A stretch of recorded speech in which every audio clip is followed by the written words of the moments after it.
Welcome to the Stronger Marriage Podcast. I'm Trey, And I'm Lee. and we're glad that you joined us today. Thanks for checking in with us. Yes. I feel like it's been a while, but maybe we're on track. We are on track. Okay, good. We are doing what we're supposed to do. Good. We are doing what we're supposed to do. So that is a good deal. Yeah, we have some kind of exciting news, I think. I think we do. Yeah. We are in the process of redoing a book, if I can put it that way. Our 10 Ways to a Stronger Marriage book is coming out in Spanish and will be available on Amazon soon. And then there's coming a time that we're going to do a little bit of updating on that and some changes on that. And it's a good book. If you have not read 10 Ways to a Stronger Marriage, that is an excellent, excellent marriage book. And if you're looking for a book for a small group, maybe a church Bible class, something along those lines, that one works well. We've used it multiple times, and so does a lot of other churches where they'll hand a couple a book and say, read chapter 1, do the discussion questions, and we'll talk about it next week. And so it's a good book for that. That's kind of what we built it for. It got 10 weeks worth of lessons. Some of them, if you only have 8 weeks, you can kind of put 2 together. Yeah. But we're super excited that it's been translated into Spanish.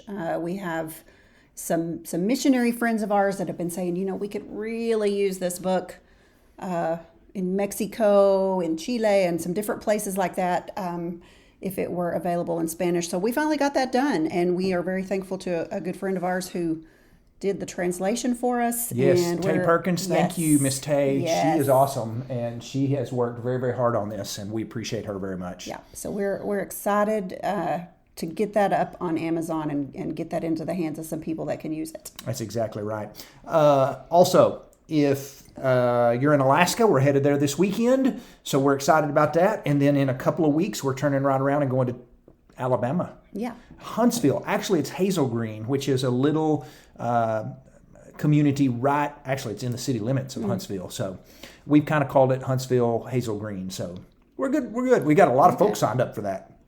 We are literally packing sweatshirts and jackets today to Isn't that take to incredible? Alaska. It is incredible. Now, if you live up there, then it's not incredible to you, but if you live in Texas or the South, you know what we're talking about. It is hot. It has been tough, and I actually screenshotted today. Here's the highs for the high tomorrow where we're going is 64. Friday is 66. And then it's mid-60s the rest of the week. That's a high. And when I visited with one of the men there that's kind of hosting and putting this on, I told him we were going to go to the state fair on Saturday night, and he said, "Oh, no." And I said, "What?" He said, so they're calling for overcast and some drizzle and 60s, and I was thinking that is the best thing sounds I've so heard.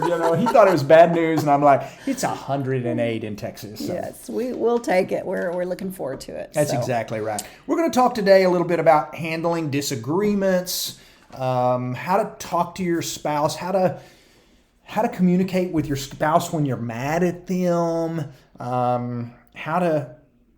what to remember when you disagree, because disagreements are a part of marriage. It's part of life, and we want to talk about what are healthy ways in marriage to disagree, and how can we become good at conflict resolution, not only for our marriage but for our kids, because your kids are going to pick up your conflict resolution skills, and we don't feel that there's ever a time in marriage for losing control with your anger, screaming, yelling, throwing things, cussing one another, calling names. Those are all, we think, out of bounds things. And if those are some things maybe we hit a sore spot that are a part of your marriage, unfortunately you're training your children to do just the same, and that's not a healthy thing. And so learning to have healthy conflict resolution and how to handle disagreements with your spouse is not just important, it's essential, not just for you, not just for your marriage, but for your kids and their future marriage. Yeah, because every person in marriage is going to disagree at some time or another. I mean, if you're like us, which you probably are, we are two very different people, and disagreements are just inevitable. And so we got to learn how to disagree in a healthy way. Yeah, you really, really do. One of the things we learned, and this really isn't even on our list of things that we're going to talk about, but one of the things we're going to learn, or at least we need to talk about, is to pick your battles. Mm-hmm. That in marriage, we've kind of learned there are certain things that, hey, we disagree on this. Let's move on. Let's move on. That's okay. We can disagree and love each other and agree to disagree. So pick your battles. And sometimes it's not worth fighting over something. Now, we're not saying don't ever say I disagree with this. We are saying you cannot have a battle over every little thing. Don't make mountains out of little molehills in your marriage, because you're just going to be arguing all the time. Yeah, that's a good point. Pick your battles. Pick your battles. There are some things that you just need to let go. There are some things that you will have to work through, that you'll have to come to some kind of compromise on, and that's a big key right there, is compromise. But in the meantime, while you are discussing and disagreeing and having some conflict, these are some things that you got to remember. So let's kick it off with always remember to be respectful. That's true, and that is it. Okay, so we had to pause for a second. We had company come to the door. When you live in a small town and people pass down the highway, you never know who's going to stop and visit. So we had visitors. Yes. We took a little break. We're back with point number 1. We're talking about handling disagreements, and number 1 is what, Miss Morgan? Always remember to be respectful. Be respectful. Yes. That is exactly right. So why? Well, the last thing you want to do is, treat your spouse unkind. You don't want to say, that's the dumbest idea I've ever heard. Be respectful. Be respectful. It's about respect. We've become people in our world that we don't disagree with people well. It's like we want to be disrespectful, and especially if we're not getting our point across, or maybe if our point isn't exactly what we want it to be, sometimes we resort to being disrespectful. And we need to become people who can learn to disagree and be respectful at the same time. Mm-hmm. It's called maturity. Mm-hmm. It's called, honestly, what Jesus would want you to do. Just be respectful. Yeah. You don't have to agree about everything. You can have different ideas about things and still be kind to one another, inside and outside of marriage. That's it.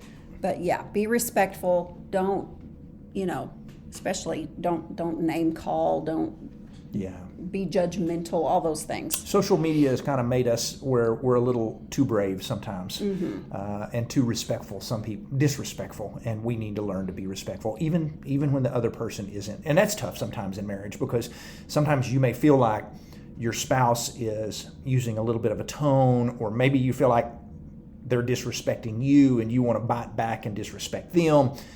Somebody's got to be respectful. Mm-hmm. So it's not about, well, if you're going to be mean, I'm going to be mean. Right. Which can lead into the next point Yes. of watching your tone. There you go. Sometimes the disrespect simply comes out in your tone. And so you got to watch your tone. Make sure you stay even. Don't use that tone of voice that sounds like you're superior.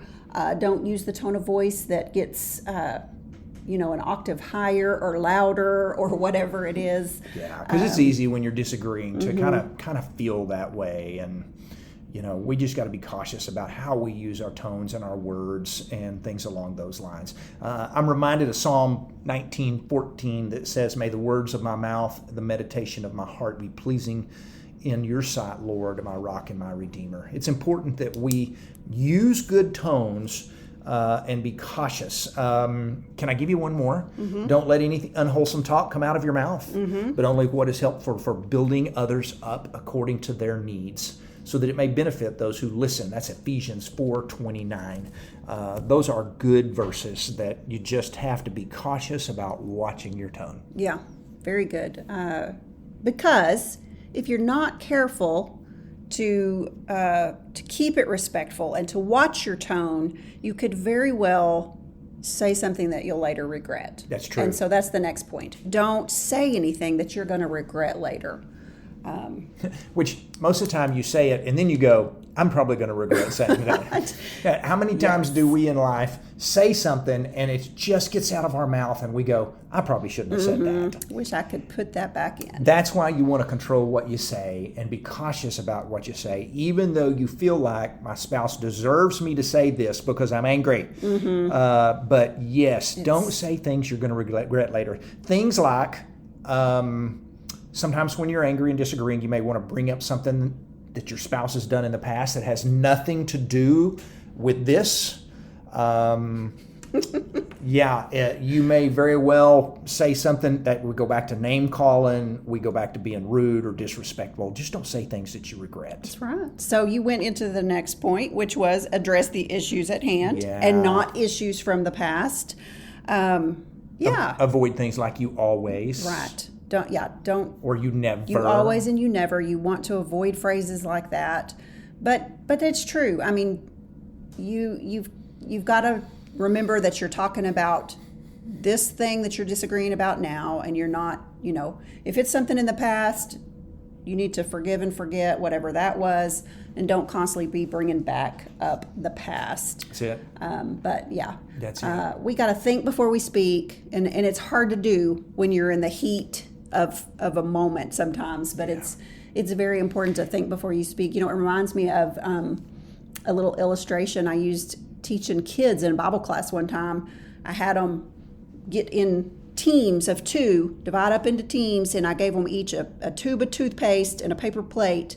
I said, okay, I want you to squeeze the toothpaste out onto the paper plate, and then you're going to race to see who can put all the toothpaste back into the tube. And I told them, they squeezed it all out, and then they were waiting for the next instructions. And when I told them they had to put it all back in, they just looked at me like, that's impossible. And that's the point. You can't put your words back in once you say them.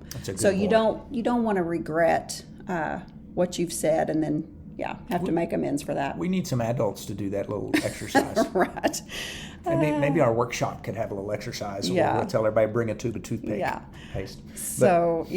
Be cautious about the words that you're going to say. Sometimes if you're hurt, you feel like I want to hurt my spouse because if I'm hurting, they need to hurt as well.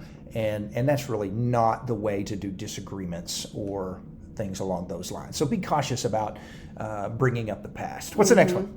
So don't talk while you're angry. If you just feel like you're getting angry, things are escalating, it's okay to say, you know what, we're going to have to table this and come back to it later because I can feel, and you can tell when you're getting angry. But it's always better to say, let's take a break, let's pause, and let's come back to this. If you even need to come back to it. You may wait until that evening and go, you know what, that was a silly disagreement we were having. I'm sorry, and it's all better now, Yeah. So sometimes when you just stop talking about it, when you feel yourself getting angry, that's all you need to do. Yeah, you may just need to tell your spouse, let me take a break. Give me a little bit of time to cool off, and then we'll discuss it. And then there comes a point where you may go, I'm better. That was dumb. But if your spouse still needs to talk about it, you talk about it. Sure. But can we throw out a really bad marriage tip right here? And we've talked about this in past podcasts. But one of the things when people go, hey, what's a great marriage tip? People always go, don't go to bed angry. And we really think that's a really bad marriage tip. Yeah. Because sometimes you can go to bed disagreeing with your spouse and wake up the next morning going, man, I was just tired, or I was hungry, or I was frustrated, and a nice sleep has made this all better. And so really the actual Bible verse about don't let the sun go down on your anger has nothing to do with marriage or your spouse. It has to do with you've got a problem with a brother or a person in your life, and you're going to let life go on and never fix it with them. And so, sometimes the best thing you can do is just go to bed and say, let's discuss this tomorrow. Yeah. Very good point. We have to remember that our spouse is not the enemy. They're your teammate. Yes, we are teammates. you either win together or lose together. That's it. You don't have to. You don't have to sit back and go, "I need to win this argument." Right. Because if your spouse loses the argument, you really lost the argument. Your marriage loses the argument because it's not about who wins and who loses. It's about how can we mutually figure out how to handle this. Yeah. And so, yeah, your spouse is not the enemy, although right at that point you may feel like they are. Right. But yeah. We do have a tendency I have a tendency to want to be right. And, but notice yeah. I did not agree you did with not that. Agree I did or not disagree. Say amen. I did not.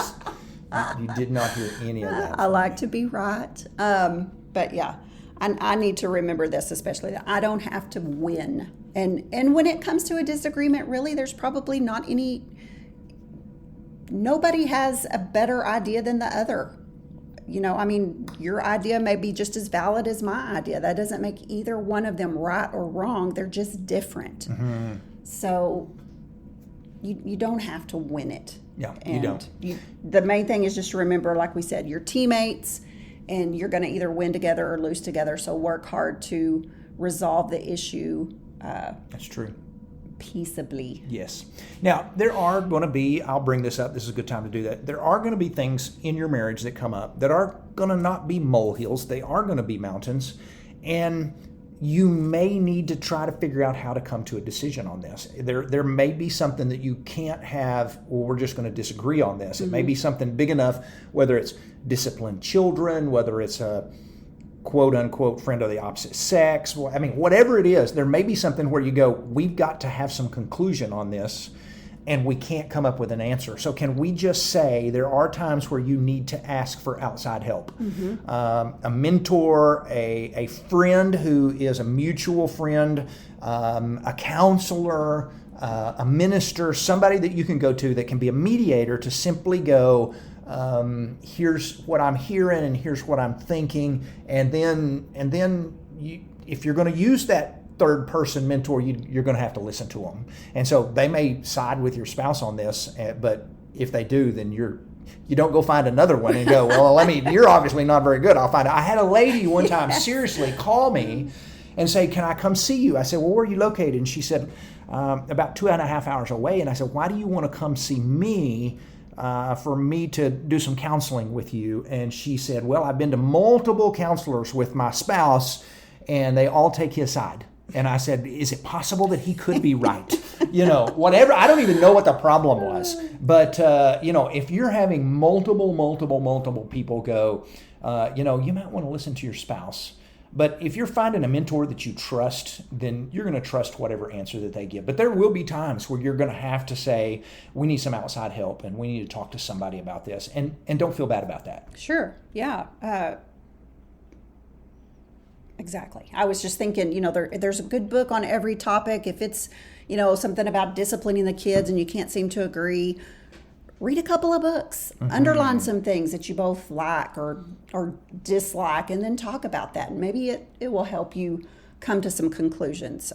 It may be finances. It may be dealing with in-laws. There's good books, good Christian books on just about every topic under the sun. So that's always a good source as well. That's exactly right. Exactly right. Where are we on our notes? Well, I think the last thing that we need to talk about is to remember that, and you brought it up at the beginning of the podcast, that your kids are watching you. Mm-hmm. They're watching how you're resolving your conflict. They're watching how you're dealing with your conflict. So be a good example. Set a good example. Let them know that you can disagree and you're still teammates. You still have each other's back. You still love each other, and that you can work through things, and it's all going to be great. That is it. Because what your kids want to do is to know that their mother and father love them, and it's important that you show them that. There are going to be times you're going to disagree, but you also show them that, hey, we are a team, and we stick together even when we don't see eye to eye. Mm-hmm. Those are things that are important. So we've thrown out some ideas on handling disagreements with your spouse, because disagreements are a part of every marriage. But we hope as you are going, we visited online. I visited online this week with a young lady who'd been married 7 months, and she said, it seems like all we do is disagree and fight. Can I just say that that is sometimes a part of marriage. It shouldn't be the only thing you're doing in your marriage. But as you grow and mature in your marriage, you do that much less. I know over time we have just, we think more alike now. We know how to process disagreements well. There's just not a lot of disagreeing and arguing anymore. And I think that comes from maturity, from time in your marriage, and from learning to adapt to one another. Mm-hmm. And just so, I guess what I'm trying to say is, if you've been married a few years and you're going, hey, we don't handle disagreements well, keep working on that. Don't give up, because it will get better. Well said. What else we got? We're out of here. We'll be back in 2 weeks. 2 weeks. 2 weeks. Thank y'all for listening today. Yeah. And we just thank you for hanging out with us and taking time each week to listen. And we want to remind you, if you're listening on Spotify or on Apple Podcasts, please leave us a review and click that 5-star button. And all that does is help move our podcast up a little bit to where more people see it and we can get the message of healthy marriages out more. Thank you all much. Y'all have a blessed week. Bye.